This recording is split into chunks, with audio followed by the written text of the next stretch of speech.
नमस्कार मित्रांनो, श्री स्वामी समर्थ। सर्वप्रथम सर्वांच्या आपल्या श्री स्वामी समर्थ चॅनलवरती खूप खूप स्वागत आहे। स्वामी तुमच्या सर्व चांगल्या मनोकामना पूर्ण करू, तुम्हाला सुखात आणि आनंदात ठेवू ही स्वामी चरणी प्रार्थना। मित्रांनो, हरतालिका व्रत पूजा विधी व्रत 5 की 6 सप्टेंबर कधी आहे?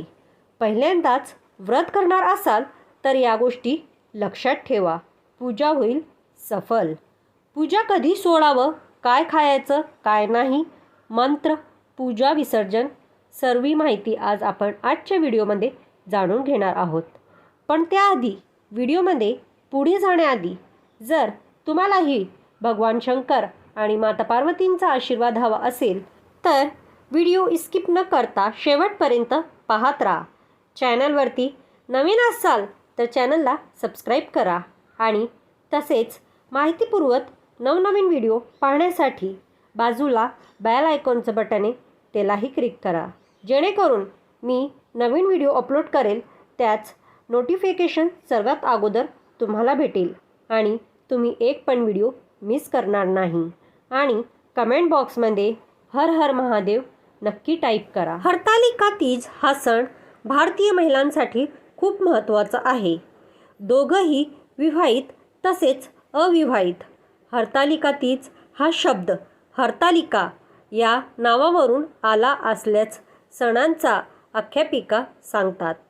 हरतालिका हा शब्द हरत आणि आलिका यांचा संयोग आहे, ज्यांचा अर्थ अनुक्रमे उपहरण आणि स्त्री मित्र असा होता।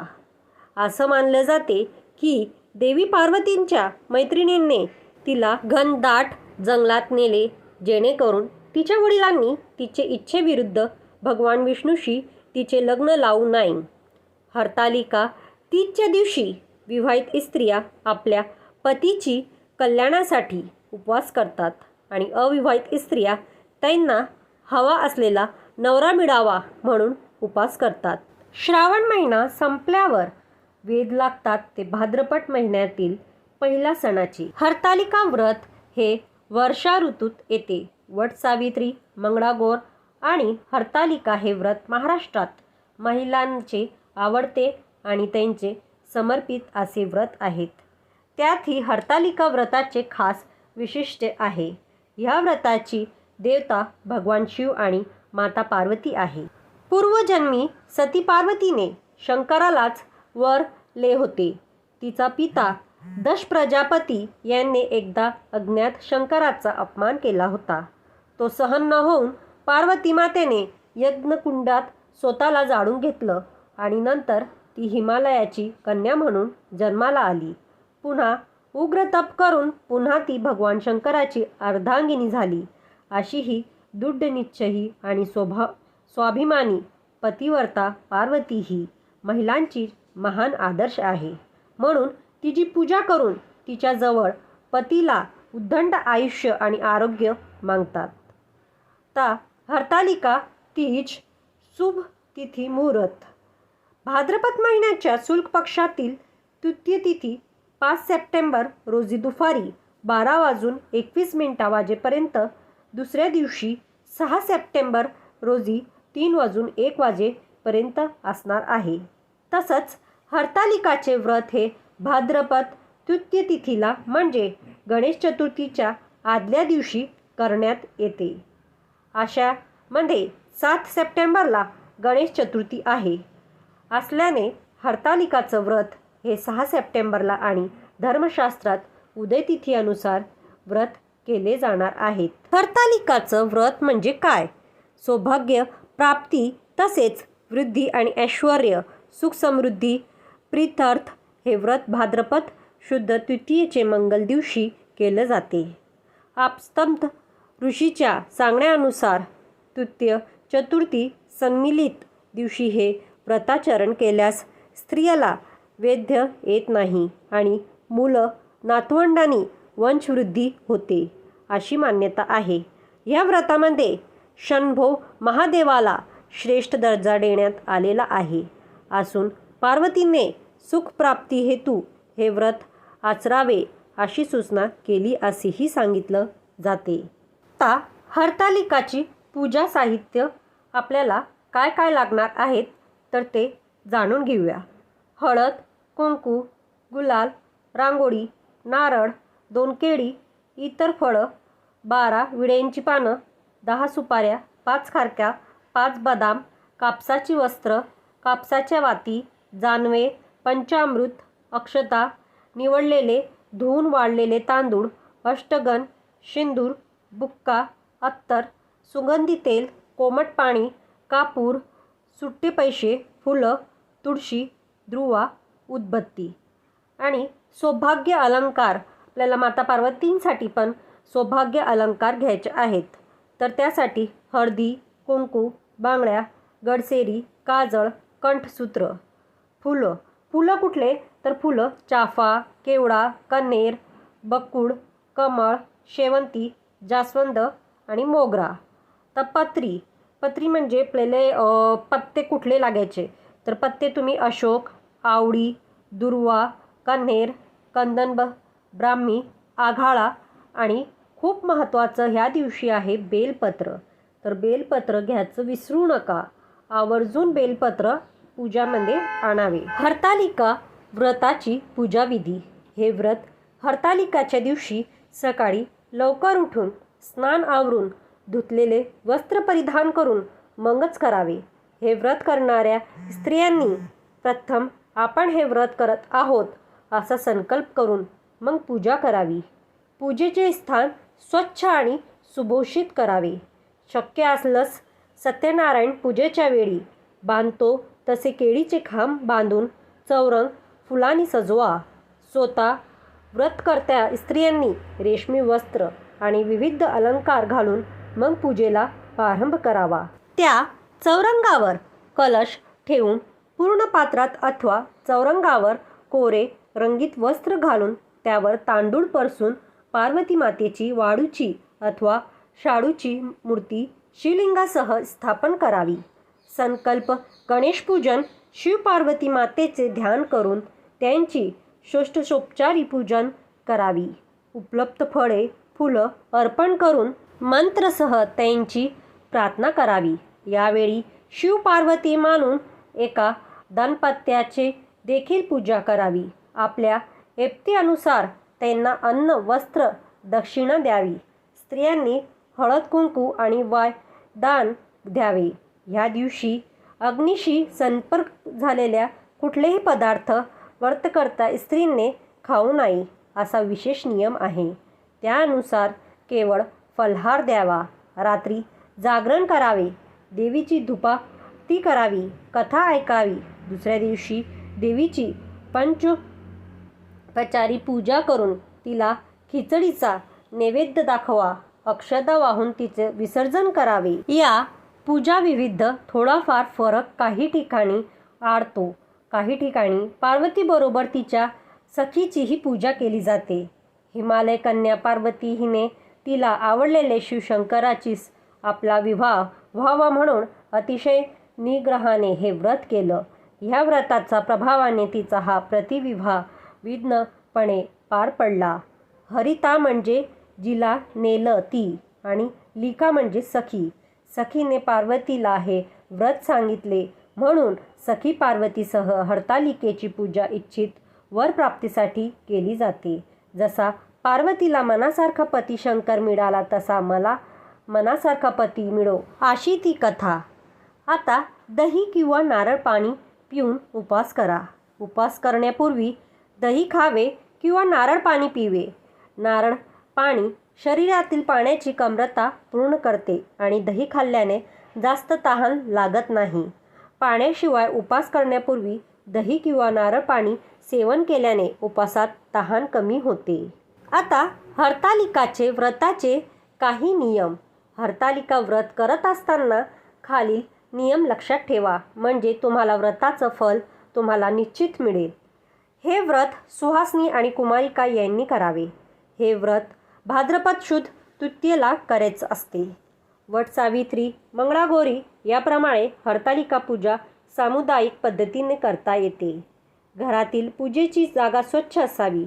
पूजेचे साहित्य तांब्याचे किंवा चांदीचे असावे. डाव्या बाजूला पूजेचा तांबा ठेवावे. पूजा करताना सर्व साहित्य जवळच आणून ठेवावे, म्हणजे मध्ये उठावे लागणार नाही.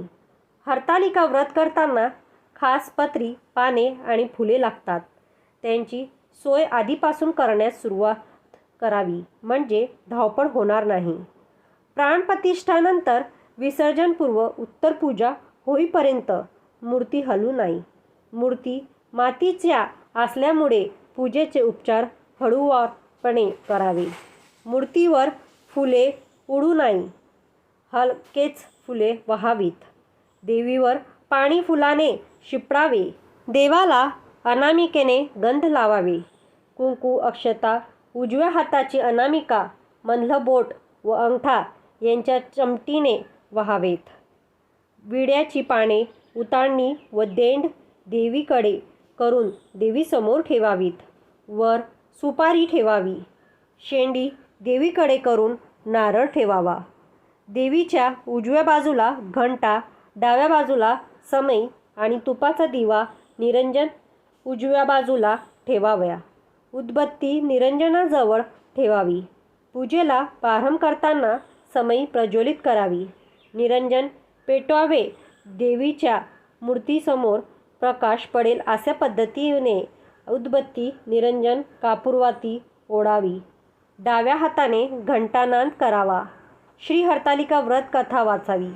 त्याचा इतरांनाही लाभ घेऊ द्या. आरती म्हणावी. त्यानंतर देवीला महानैवेद्य दाखवा. पूजा करणाऱ्या महिलांनी संपूर्ण दिवस उपवास करावा. शक्य असल्यास पाणीसुद्धा पिऊ नये.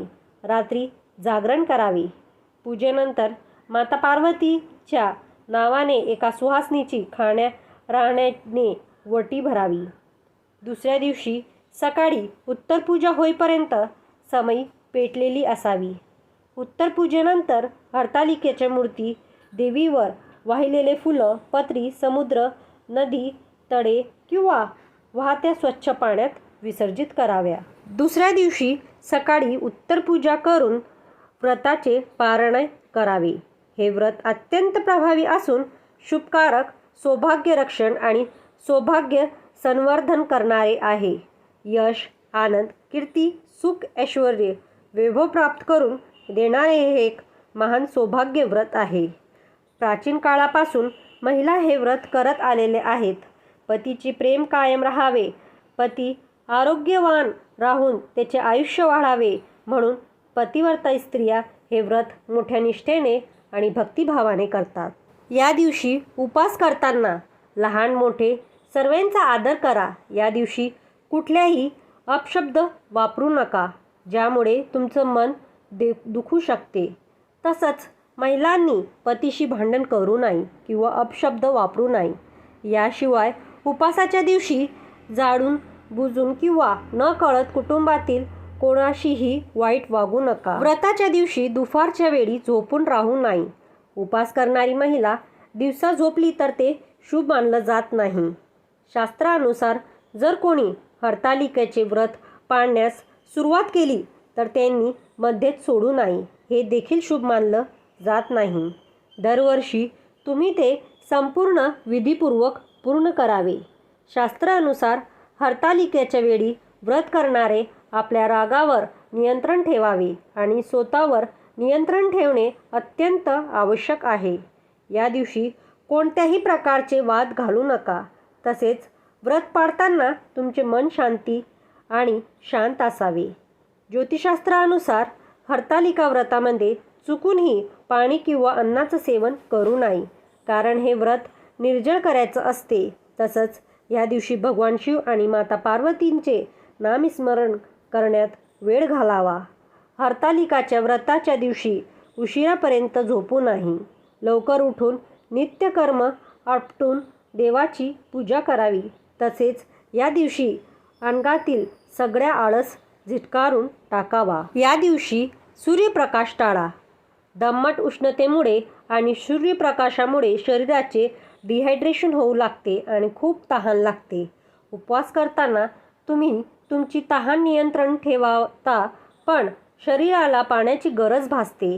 ती पूर्ण न केल्यास चक्कर येणे, डोकंदुखी यासारखी समस्या उद्भवू शकतात. हे टाळण्यासाठी सूर्यप्रकाश आणि उष्णता टाळण्यासाठी प्रयत्न करा, जेणेकरून तुम्हाला जास्त तहान लागणार नाही आणि तुमच्या शरीराला कमी घाम येतो आणि पाण्याची गरज कमी जाणवते. शारीरिक हालचाली कमी करा. शारीरिक हालचालीमुळे थकवा जाणवतो. थकवा कमी करण्यासाठी शरीर पाणी मागते. जर तुम्ही उपवासात पाणी पिऊ शकत नसाल तर शारीरिक हालचाल ही कमी करा. खूप कष्टाने किंवा थकण्यावर काम करू नका. विश्रांती घ्या, जेणेकरून तुमचे शरीर उत्साही राहील आणि तुम्हाला कमी तहान लागेल. आंघोळ करा. उपवास करताना तहान लागलेली असेल, गरम आणि थकवा जाणवत असेल तर तुम्ही कोमट पाण्याने आंघोळ करू शकता. आंघोळ केल्याने शरीराला थंडावा लागतो आणि तहान कमी लागते. आता पौराणिक कथा. हरतालिका व्रतासंदर्भात अनेक पौराणिक कथा आहे. त्यापैकी प्रचलित एका कथेनुसार माता पार्वतीने पती म्हणून महादेवाला प्राप्त करण्यासाठी कठोर तपस्या केली होती. देवी पार्वतीचे लहानपणापासूनच महादेवावर प्रेम होतं आणि महादेवच जीवनसाथी म्हणून त्यांना हवे होते. यासाठी त्यांनी हिमालय पर्वतातील गंगेच्या तीरावर बालपणापासूनच कठोर तपस्या सुरू केली. या तपस्यादरम्यान देवी पार्वतीने अन्न पाणी त्यागले होते आणि त्या फक्त कोरड्या वनस्पतीचे पानं चावत असत. देवी पार्वतीची अशी अवस्था पाहून तिचे आई वडील फार दुःखी झाले. एका दिवशी देवऋषी नारद विष्णूच्या वतीने पार्वतीच्या वडिलांकडे लग्नाचा प्रस्ताव घेऊन गेले. या प्रस्तावामुळे देवी पार्वतीचे आई वडील खूप खुश झाले. त्यानंतर त्यांनी हा प्रस्ताव देवी पार्वतीला सांगितला. हा प्रस्ताव ऐकून देवी पार्वती खूप दुःखी झाल्या, कारण त्यांनी मनाने महादेवाला आपले पती म्हणून स्वीकारले होते. देवी पार्वतीने तिची ही समस्या तिच्या मैत्रिणीला सांगितली आणि देवी पार्वतीने विष्णूंकडून आलेल्या लग्नाचा प्रस्ताव नाकारला. त्यानंतर देवी पार्वतीने एका मैत्रिणीला सांगितलं की ती फक्त महादेवालाच आपले पती मानले. दरम्यान मैत्रिणीच्या सांगण्यावरून पार्वतीने घनदाट जंगलातील एका गुफेत महादेवाची पूजा केली. या दिवशी भाद्रपद शुक्ल तृतीय तिथी होती. तसेच या दिवशी हस्त्र नक्षत्र पार्वतीजींनी मातीचे शिवलिंग बनवून त्यांची विविध पूजा केली आणि रात्रभर जागरण केलं. त्यानंतर पार्वतीच्या तपस्याने प्रसन्न होऊन महादेवाने देवी पार्वतीला पत्नी म्हणून स्वीकारले. मान्यतानुसार देवी पार्वतीने ज्याप्रमाणे कठोर तपस्या करून महादेवाला पतिरूपात प्राप्त केलं, त्यानुसार ज्या स्त्रिया हे व्रत विविध पद्धतीने पाळतात त्यांना वैवाहिक जीवन सुखी होते आणि त्यांच्या पतीला दीर्घ आयुष्य लाभते. तसेच ज्या कुमारिका हे व्रत पूर्ण पाळतात त्यांना त्यांच्या इच्छेनुसार वराची प्राप्ती होते. तर आपल्याला अशा प्रकारची पूजा विधी करायची आहेत आणि उपास कधी सोडायचं, काय खायचं, काय नाही, पूजा विसर्जन सर्वस्त माहिती आपण ह्या व्हिडिओमध्ये सांगितली आहेत. तर तुम्ही जर ह्या चुका टाळल्यात तर तुमची पूजा होईल सफल. तर मित्रांनो, ही माहिती कशी वाटली? जर ही माहिती आवडली असेल तर आमच्या व्हिडिओला एक लाईक नक्की करा आणि तुमच्या मित्रपरिवारांमध्ये शेअर करा. आणि चॅनलवरती नवीन असाल तर चॅनलला सबस्क्राईब नसेल करेल तर प्लीज चॅनलला सबस्क्राईब करा आणि बाजूला बेल आयकॉनचं बटन आहे त्यालाही क्लिक करा, जेणेकरून आमचे नवनवीन व्हिडिओ तुम्हाला पाहायला मिळतील आणि त्यामुळे आमचंही प्रोत्साहन वाढेल. आणि जेव्हा मी नवीन व्हिडिओ अपलोड करेल त्याचं नोटिफिकेशन सर्वात अगोदर तुम्हाला भेटेल आणि तुम्ही एक पण व्हिडिओ मिस करणार नाही. तर मित्रांनो, कमेंट बॉक्समध्ये हर हर महादेव नक्की टाईप करा, पुण्य प्राप्त होईल. तर मित्रांनो, व्हिडिओ शेवटपर्यंत ऐकल्याबद्दल खूप खूप धन्यवाद. श्री स्वामी समर्थ. जय जय स्वामी समर्थ. हर हर महादेव. ओम नमः शिवाय. ओम नमः शिवाय. ओम नमः शिवाय. ओम नमः शिवाय. ओम नमः शिवाय.